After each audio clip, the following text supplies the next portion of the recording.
Hey everyone, I'm Jason, and we're going to be doing a quick overview of Formula One's finances. I'm also a co host on the Lights Out Latest podcast here on YouTube, Spotify. We also do some short form stuff on Instagram and TikTok. Links in the description. So here we have Formula One's 2022 revenue, costs, and profit straight out of their annual report. I made the Sankey diagram. And in 2022, they made $2.573 billion worth of revenue. So these figures here are in millions. So Formula One makes and classifies the revenue in two ways: primary revenue, which is race promotion, media rights, and sponsorship fees, and other revenues, including hospitality and freight fees. So race promotion is really interesting. I don't know how many people know this, but the tracks pay Formula One to host an F1 race there. And the tracks make their money from ticket sales. Formula One doesn't really see any ticket sale money. It goes straight to the track. So the track pays Formula One, and then the track makes up that payment, and then some from ticket sales, or maybe the government subsidies. Like a local government may want to host a Formula One race just because it brings so many people to the area that they will help fund the race promotion fee for the track to host a race. Media rights is pretty straightforward. That's just TV broadcasters paying to have the right to broadcast the race. Like Sky will pay F1 to broadcast F1 in the UK.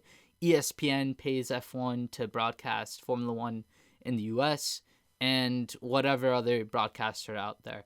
Sponsorship fees, exactly what it sounds like Salesforce pays Formula One, Amex pays Formula One, just to advertise as being an official Formula One partner.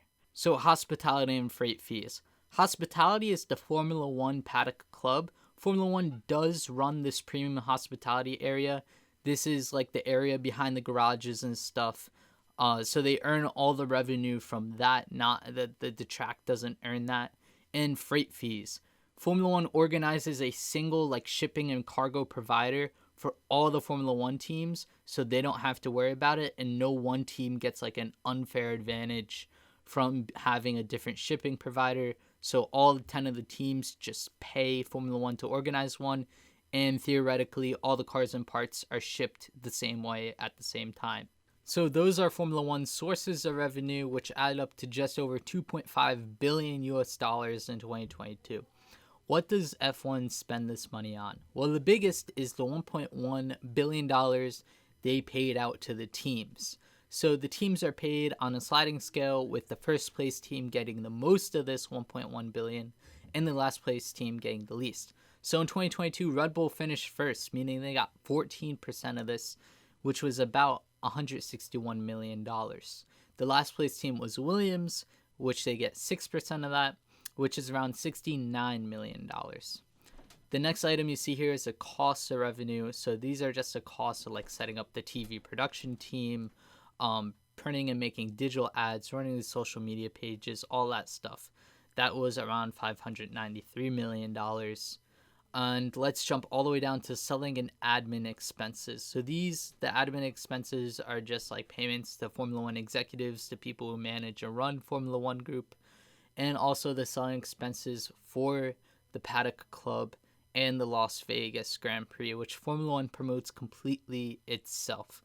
So these were just expenses of what it costs to advertise and sell tickets for those events, which is about $230 million for selling an admin. Adjusted OIBDA, which is operational income before depreciation and amortization, was $593 million in 2022. This is just a cash income, is what you could think of it as. And depreciation and amortization is written off of that, which was $351 million. And their operating profit was $239 million, which they can pocket and put in their bank account and report as cash profit.